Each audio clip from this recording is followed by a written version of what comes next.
Make you wait a whole week for me. I see you watching, feeling. I know you want it, scheming. What's up, y'all? Welcome back to my YouTube channel. As you guys can already tell by the title, we about to get into how I got into a little squabble at church. So let's hop into it. So let me give y'all some backstory so y'all understand as we move forward. All right, so here we go. My family always went to church together. My mom always used to play at a church, and whatever church my mom would play at, we would be there with her. So, because my mom is a church musician too, as you guys already know if you watched the first video.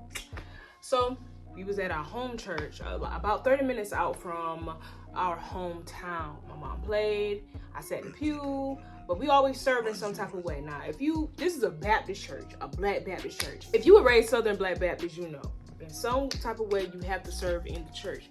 Ain't no way around it. Me and my sister were singers. We grew up like singing in the church, so we were always serving a choir in some way. Around this time, around like 05 or 06, I was so young. They brought in another musician, but my mom didn't know about it.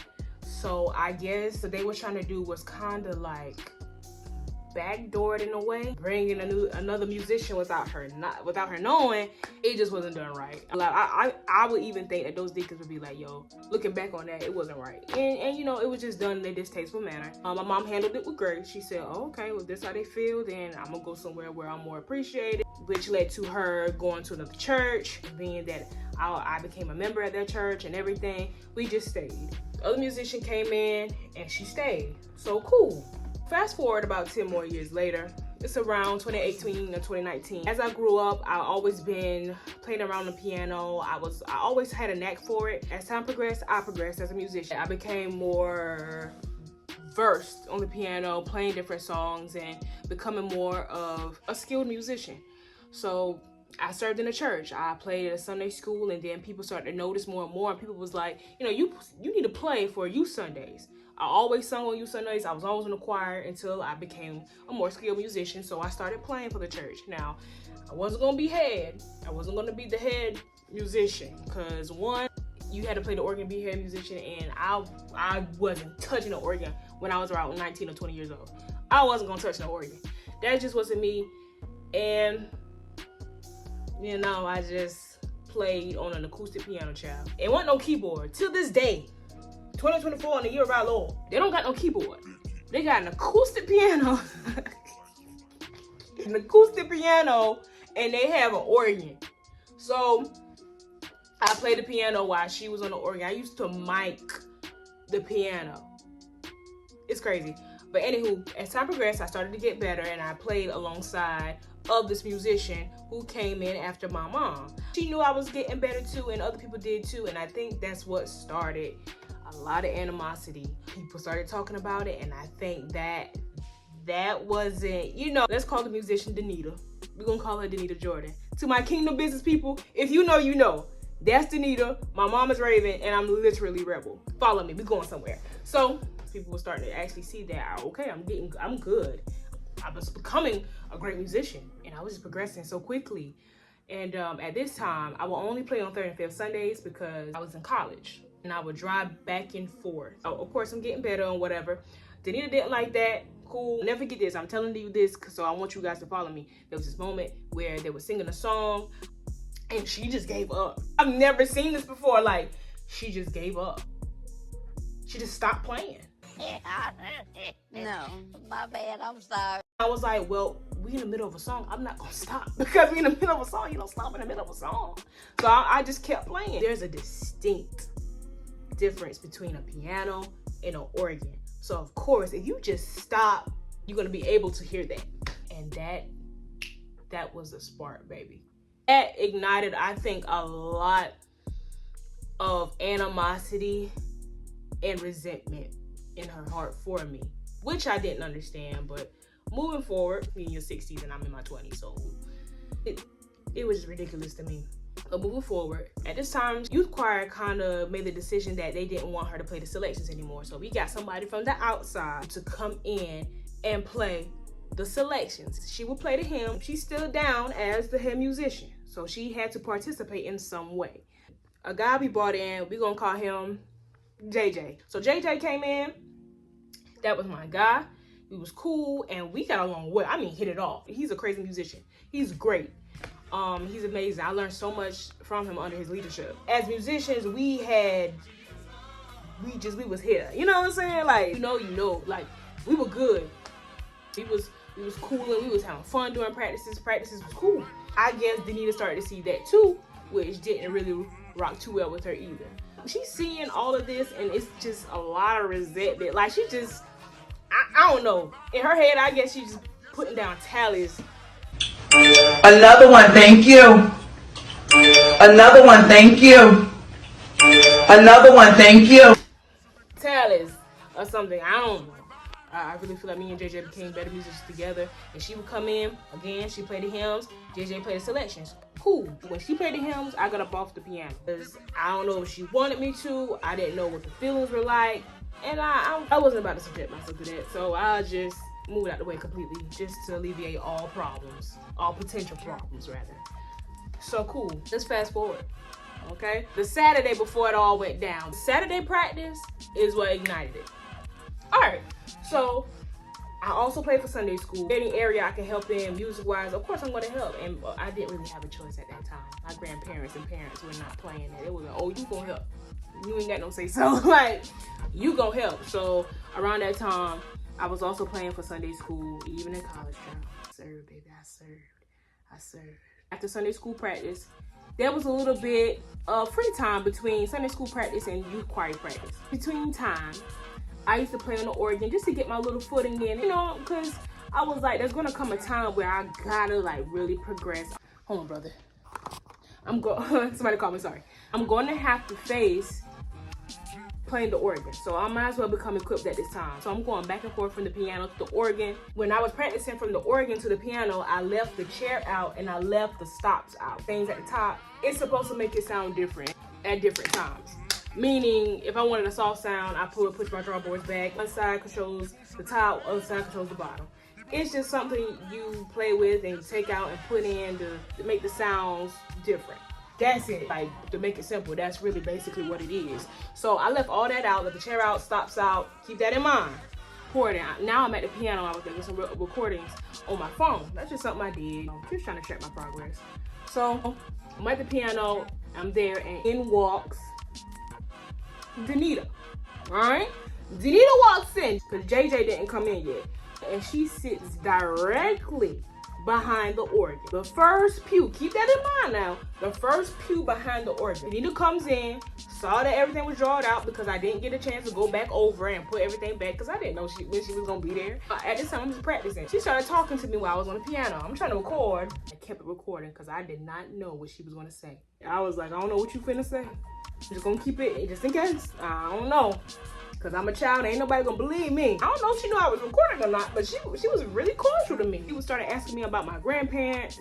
She started asking me about school, how was school going. She also asked me why I don't play the organ. I haven't really got my footing in it yet. I need a little bit more practice before I actually start playing in front of people. She came off cordial. She was cordial. And so I was gonna be cordial back. All right, so people starting to come in. Practice about to start, whatever, boom. We go over those two hymns and leave the rest of the practice for selections. They coming in, JJ rolls in, the director rolls in with her kid, everybody's there, we good. Danita gets up and goes to the organ to practice those hymns. That's because she had a crowd, she made it into an audience that day, honey, because she did a complete 180, y'all. I can't even begin to tell y'all how taken aback I was. She got up there and started saying things like, I don't know why people are always messing with stuff. Who messed with this organ? Who had all these stops out? Who had this chair out like this? Playing with stuff. I mean, ranting. Were you trying to address me? She's looking at the organ but ranting, but people are sitting behind her. AJ got already there and everybody looking like, what's going on? Danita looks at JJ and was like, who was on this organ? Was you on this organ? Now you know. What? Like, y'all could have seen my face.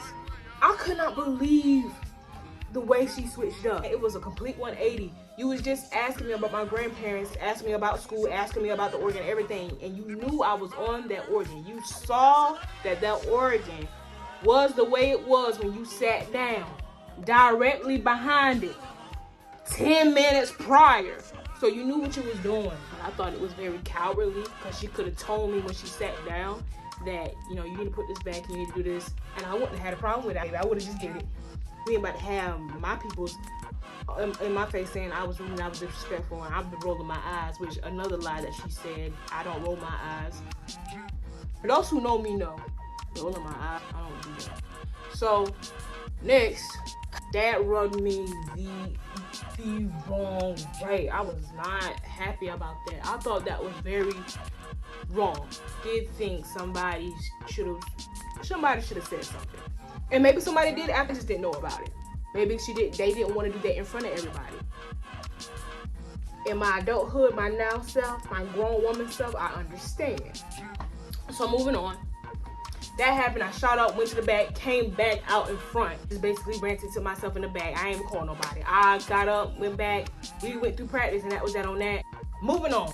It's Sunday morning, and I'm coming in. I ain't gonna lie, I had a vendetta. I had a little chip on my shoulder. I had a little lace chip on my shoulder. I was a little perturbed. I said, I'm gonna get through this. But I see now, oh, I'm by myself in this. Ain't nobody got my back. If somebody talk about my homie in front of me, I'm defending my homie because that's my homie. At least JJ would have said something. You know what I'm saying? Like, and maybe he did, I just didn't know. But moving on, keep that in mind. He came to me and he put his fist up like he was about to die. I ain't gonna lie, I kind of sized him up like, looked at his hand and I looked at him like, we ain't homies no more. You gonna let somebody from the outside talk about me like that in front of you, in front of me, bro, and you ain't got nothing to say? I was like, yeah, all right. So you know, he was just like, I ain't said a word. I just looked at him and looked up and like, nah. Face. He made a face. He was like, yo, okay. And he went back and he played it. He went back on his organ. We did what we did. Cool. Fast forward. Now I'm in the back. This is where it all went down. Usher come to tell me, go check on your daddy. I was like, what happened to my daddy? What's wrong with him? So basically, my dad went to Danita and told her, yo, Courtney told me that you said something to her that she didn't really like, and we need to go talk about this as like adults, cause you know we can't have this happening. That can't happen. We're not gonna do that. So let's talk it out. Basically, she went on a rant in front of my dad about me. Like this was a burden on her. I was a true burden on her. She went on a rant talking about I can't play. I think I'm better than everybody. I'm this, I'm that. All claims that I've never made in that church. And I never even made a claim that I could play. But whatever. I let God use me in the way he wants me to be used. That's it. I let him use the anointing that's on my life in his way. That's it. No more, no less. So moving on, she starts ranting. She's telling my dad all this. My dad is just like, he could barely get a word in for what I heard. But my dad broke it down because, again, I wasn't out there this time. I wasn't in the sanctuary at this time. And she's breaking it down. She's saying all of this. And out of nowhere, she swings. Whoa! There's some deacons that deflected the swing, or just some men, trustees, deacons, whoever. It was some men that deflected the swing and separated my dad and her. My dad didn't even swing back or nothing like that. You gotta understand, this is a 60-year-old woman. Like, my dad going to jail if he swing on this lady. Like, he's a man. Like, he couldn't do that. Usher comes back and tell me, go check on your dad. I'm like, go check on my dad? What's wrong with him? What happened to him? A lot going through my mind. I'm gonna be thinking my daddy took sick, or my daddy up here fainted or something. And I see Danita with her head in her hands. And she could barely move, like she could barely walk. I see these two men helping her out the door in the sanctuary. I'm like, what happened? Again, I didn't see any of this. So my dad was like, she tried to hit me. That's the first words that came out his mouth. She tried to hit who? Who she tried to hit? Not you. Not you. I ain't gonna lie. After I got that information, oh, I was 98 hot. You don't do no stuff like that. You don't do nothing like that. You don't put your hands on somebody. You're entirely too old for that. Like, just being honest, you're just entirely too old for that now. I don't make no daggone sense. Preacher tried to take us to the back in his pastor study. He was like, everybody come to the pastor study. Danita was all the way down the hall. Some other people took her in the back over there. Her husband ended up coming. I called my sister, and before I pressed that red button to end that call, my sister was walking in with a t-shirt, some sweats, and a hat. Miss Ma'am, my sister don't play when it comes to family. My sister don't play. Especially, she don't play about her little sis. So my sister came up there, was like, where she at? Ain't no talking. Chill out. Because we gotta remember where we are. At the end of the day, we're still at church. She was wrong. But just because your feelings are valid doesn't always mean that your actions are valid. That's what it is. That's true. Feelings aren't always facts. My sister's very solution-based. She's not gonna sit up here and do all this complaining and do all this and do all this talking. She's like, okay, what's the next step? Is she gonna be terminated? What's going on? What are the consequences? Because she must be held accountable. That's the type of person my sister is. Me, I'm going off. I ain't gonna lie. I said some things I ain't proud of. That the me now doesn't mean it. Me now doesn't mean it. The me back then did. Back then, yeah.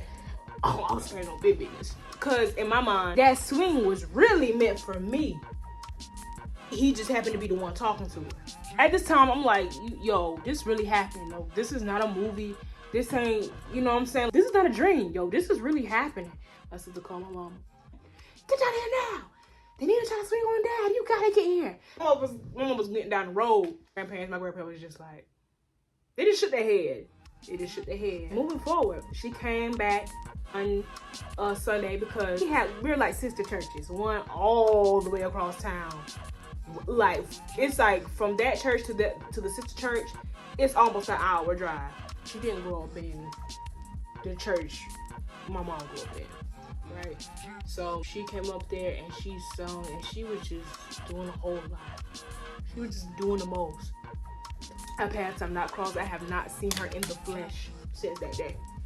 God has kept me. He has not allowed me to see her. Me and JJ, we talked about it. He was just like, yo, I can't believe that happened. I'm sorry. Like, yo, that's wild. Come to find out, this lady would call JJ and rant about me on the phone. That is crazy. Like, that's just overdoing it. That's crazy. She would have like so much to say about me, and he would just be like, yo, what you call me for real? Like, you just need some way to rant. Cause you could have used your voice memos for that. She had stuff to say about the clothes I wore to practice. She had things to say about my sexuality. It was just a whole lot of stuff that's, one, not her business, and two, had nothing to do with the resentment she had towards me. You letting that fuel you? Like, it was just crazy. She ought to be ashamed of herself, bro. A real ashamed of herself. Your character, bro. Your character not there. People gonna notice. There's nothing you gonna be able to do. People gonna notice or take it to the next level. And rather than hating on me, you could have been learning a lot from each other. Because at that time, I was so wide-eyed about music. I just wanted to learn everything I could learn. But it happened. And now I learned a lot from it. I have a lot of discernment, clarity that came from that. And I thank God for it because it grew me a lot. Not only as a musician, but how to deal with people, other people. That's your people. People gonna be people. So, I mean, it is what it is. You definitely reap what you sow. What goes around definitely comes back around. So be very careful how you do people. Because God doesn't forget, karma doesn't forget. So be careful how you treat people. Hope you guys enjoyed the story time. This is very, very true. Very, very true, unfortunately. Based on a true story. Well, don't forget to like, comment, and subscribe. All right, you guys. Love y'all. Peace. I see you watching, feeding. I know you